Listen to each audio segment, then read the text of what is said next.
Okay, let us continue with 5 more problems before we rest the case. So this is problem 6 to 10. A short 61 millimeter shaft transmits 120 horsepower. Compute the linear speed in FPM of a pulley 5 cm mounted on a shaft. Ang problema dyan, meron tayong rotational speed and meron tayong linear speed. Tandaan nyo that the linear speed of any rotating body is equal to this. Velocity is equal to pi dn. Hindi ko na i-derive kung bakit. Okay? Gusto nyo i-derive ko? Sige, let us. So you are given a pulley. Sorry, ganyan yung drawing ko. It rotates at what? A rotational speed, RPM, di ba? But, yung pulley na yon, di ba, pwede mong i-translate ito. Ano ba ang para ma-measure mo yung size ng isang circle, 'di ba? Ano ba yung gumugulong? Ano ba yung gumugulong diyan? Siyempre yung outer bounds of that pulley. And that is called the circumference.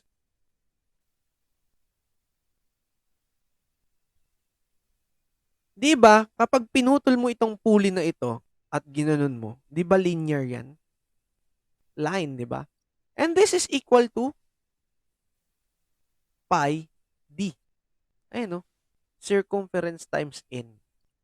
Yan yung linear distance. Okay? That is the distance traveled multiplied to this one. 'Di ba? Ang velocity is equal to distance over time. Tama? Linear 'yan. Oh. Now, yung distance traveled is actually the circumference. And yung time mo kasi diyan, 'di ba ito is a rate of revolutions per the rate of time. And revolutions has no unit. Okay? Unitless 'yun. Nalagyan lang natin. Okay? No bearing yung unit na 'yun. So, ito yung kanyang linear speed. So, let us go. First, wala tayong N. Tama? Pero meron tayong D. Saan natin makukuha yung N? We'll see. Ano ba sinabi dyan? Short shaft. Okay, a short shaft. So, for short shafts, P is equal to D cube N over 38. Wala tayo nito. Meron tayong power, meron tayong diameter. The only thing that makes it difficult is yung diameter natin naka-mm. Kailangan to naka-inch. Okay. Pwede ba natin itong i-reform na para makuha natin yung N? N is equal to 38 P over D cube. Pwede na nating ipasok yun dito para mahanap natin yung velocity in feet per minute. So, linear velocity is equal to pi D times N, which is 38 P over D cube. Cancel all the same variables. So, the velocity now will be equal to pi times 38p divided by d squared. Naka-foot dapat yan, ha? So, pi 38, ilang HP ang tinatransmit niya? That is 120.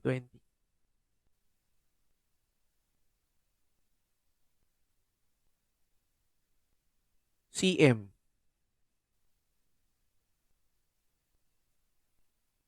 Anong gagamitin mo dito?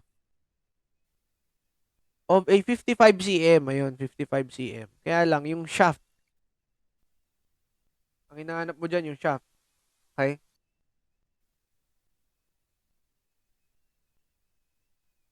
Yun, okay. Hanapin muna natin yung sa shaft. Velocity of the shaft. Tandaan nyo, kapag transmit yung shaft dun sa pulley, yung velocity niyan is equal nung shaft dun sa pulley. Linear velocity ang pinag-uusapan na.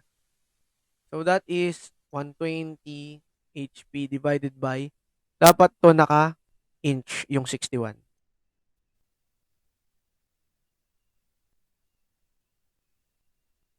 Times 1 inch. 25.4 mm. So, Vs now will be equal to yung velocity ng pulley.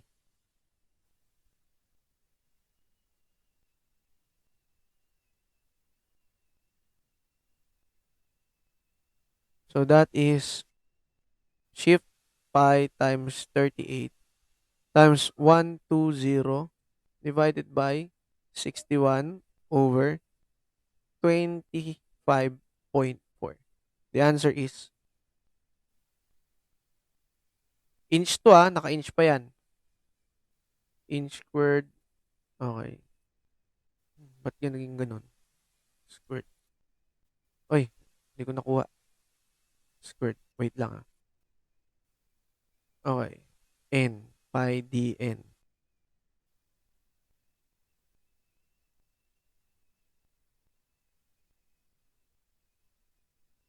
Hmm.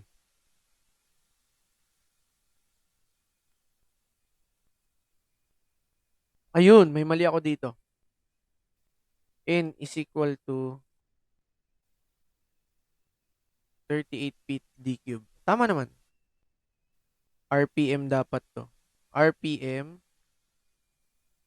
tapos D. Ay, nalito ako dito. Kinancel ko.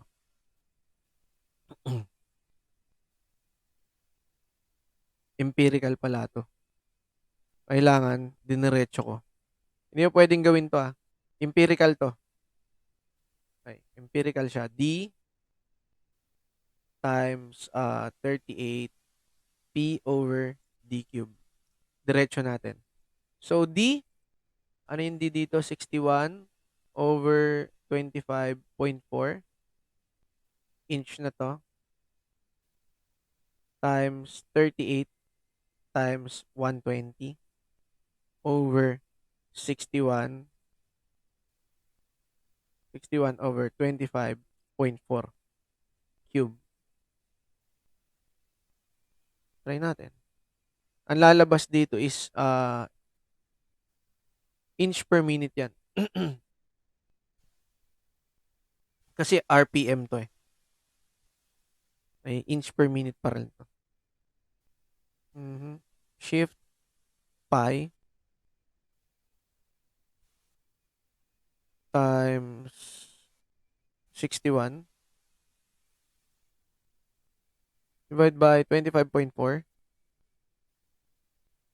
okay, times 38 times 120 over 61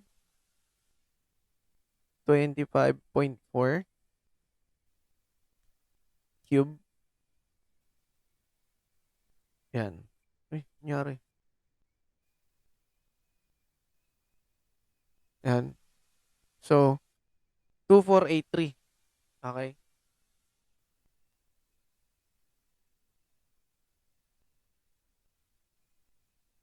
Tama naman.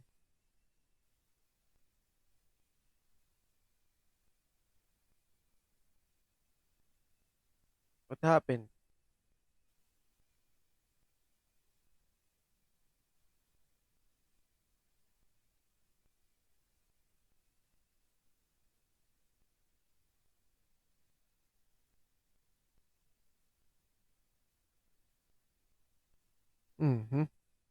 Anong mali dito?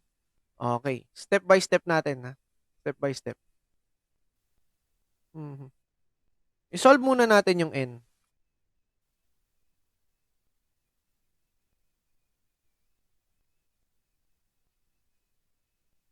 Solve muna natin yung n. N will be equal to 38 times 120 divided by 61 divided by 25.4 cube. The answer is shift store natin kay A. Now, we will find yung kay pulley. Velocity ni pulley. That is pi, diameter ni pulley, times n. So, to pi, diameter ni pulley is 55 cm times 1 inch, 2.54 cm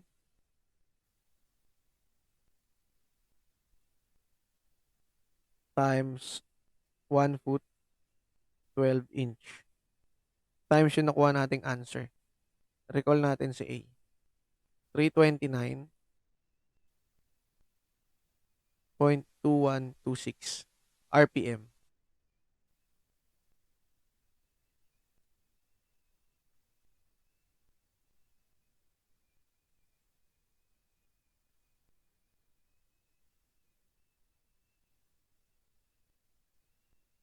Yan na. So, let us solve. Shift pi times 55. 55 divided by 2.54 times 12 times recall A. Now, that is 1866 RPM. 1866.27 RPM tuloy. Foot per minute. Yan na yan. Tama na yan. That is for problem number 6. How about problem number 7? A hollow shaft has an inner diameter. Sinolve na natin to kanina of 0.035 meters and outer diameter of 0.06 meters. Determine the polar moment of inertia. Polar moment of inertia of hollow shaft. J is equal to hollow shaft pi over 32 d O to the fourth minus di to the fourth. So, J HS is equal to pi over 32 times DO. O, gawin natin tong 60 millimeter to the fourth minus 35 millimeter to the fourth. The answer will be millimeter to the fourth dapat . So, shift pi over 32 times 60 to the fourth minus 35 to the fourth. Yan. So, that is 11 or 1,125,021.51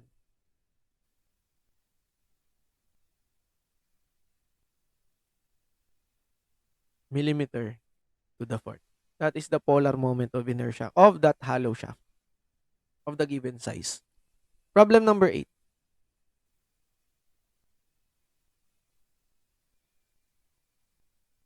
Compute the speed of the gear mounted on a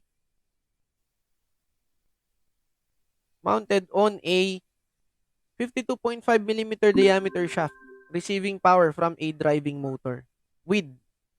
So, paano mo solve to? Actually, pag ganito, driving motor, okay? That is main power transmitting shaft kapag galing ng motor. Okay? So, empirical formula, PSME formula tayo kagad. O, MPTS, main power transmitting shaft. That is, power is equal to D cube times N over 80. Okay na yan. So, D cube, ano ba yung diameter mo dyan? Meron na ba? Yes, meron ka na. May N ka ba dyan? Wala. Speed nga eh. Ayan o. Meron kang power, 80. So, reform natin yung equation natin. N is equal to P, 80P over D cube. So, N is equal to 80 times power, which is 80 times 250 HP over D cube is 52.5. Kailangan naka-inch. 52.5 divided by 25.4. Inch na to agad. Cube. The answer will be dapat to RPM.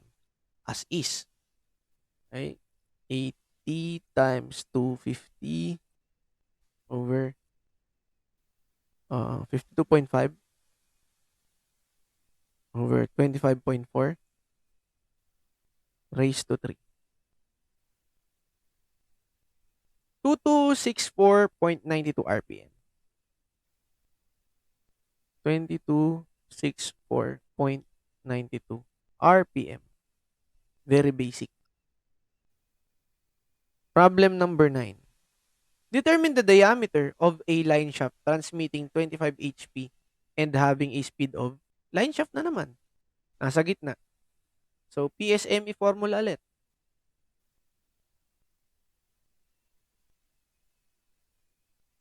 Power transmitting shaft. Line shaft. Power is equal to um, D cube N over 53.5. Ang hinahanap is the diameter. This one. So, D equal to cube root 53.5 P over N. So, D answer is 53.5. Ano yung power? 25 HP. Tapos N is 225, kung di ako nagkakamali. 225 RPM. Ang lalabas dito is in inch. So, cube root. 53.5 times 25 times 225. The answer is 1.81. 1.8115 inch. How about problem number 10, the last one? Compute the angular deflection of a shaft in degrees having a diameter of 4 and 5/8 inch, length of 60 inches, and transmits 12 HP and 180 RPM. Now, anong ating gagawin dyan? Ang hinahanap is angular deflection. Pag nakakita ng sexy, tulo, laway, si Jimbo, guwapo. Ngayon, wala kang torque. Saan mo kukunin yung torque? Sir, kukunin ko po yung torque sa power. O di power is equal to torque times N over factor. Okay, pwede na natin tong ipasok dito sa equation na yan. Theta is equal to torque. Bali, power multiplied to factor times length over N, J, and G. Pwede pa natin elaborate yan. Theta is equal to power times factor times the length ng shafting times N. Sinabi bang hollow yan? Hindi. That is solid. O, di pi over 32 d to the fourth times G. Ano yung G mo dapat dyan? Ito. So, 60 inches, 4.5, 4 and 5/8 inch yung diameter. Okay, lahat sila naka-English units. Angular deflection, ibig sabihin in degrees. Theta. Okay. Yung power natin is 12 HP. The factor is 63025. Dapat wala maging unit to kasi angular deflection. Magiging radian muna to. Tapos i-convert mo na to degrees. 63025 pound inch per HP minute. Ano yung L? 60 inches. Okay. Divided by N. 180 RPM. Multiplied to pi over 32 times the diameter. As is na yan, pwede na yan. 4 and 5/8 inch to the fourth. Pwede na yan. Multiplied to 11.5 times 10 to the 6th pounds per inch squared. We cancel all the same units. Ang lalabas dapat dito is non-unit, radian yan. HP, HP, yung pound, yung inch, inch, RPM, sa minute, yung inch. So, wala nang unit. Gagawin natin, ang hinihingi niya is in degrees. So, 180 degrees. 1 radian or pi radian. Okay. So, theta will be, dire-diretso lang ang solving. Ganun lang po kadali yun. So, 12 times 63025 times 60 times 180. Ay, hindi ko pala. Naglalag yung calcio ko.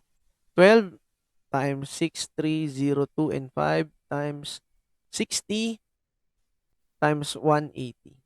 Pwede na yan. Sa ibaba, 180. Actually, maka-cancel na yung 180 rin dyan. Tapos, shift pi over 32 multiplied to, bigyan natin ng times dito. Ito, mixed fraction. Shift ito. 4 and 5/8. Gamitin niyo yan. Raised to 4. Naka-inch naman siya. Times 11.5 10 to the 6th. The answer is 0.087 radians. Very basic. 0. Hindi, degrees.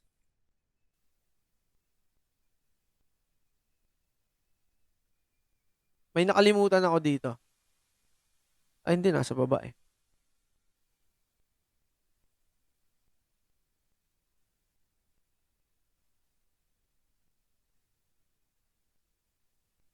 May nakalimutan pa ako dito. Yung pi ata sa baba, sir. Yes, yung pi. Yung pi. Kulang ng pi. TL over JG dito. Sa pi. Ay, ito. Pi over 32. Yung pi pa. Dalawa yung pi. Nakapansin ko. Times pi. Yun. Thank you. Ayan na. Okay na yan. 0.02796 degrees. And that is for problem 6 to 10. Okay? Enough na yun para makatawid kayo ng board exam pagdating ng shafting. Okay? I think that will be all for today. So yung 3 will be extra fillers na lang yan. Wait for them to be uploaded. And I will give you the notes after this discussion. Okay? See you next meeting. Have a nice day.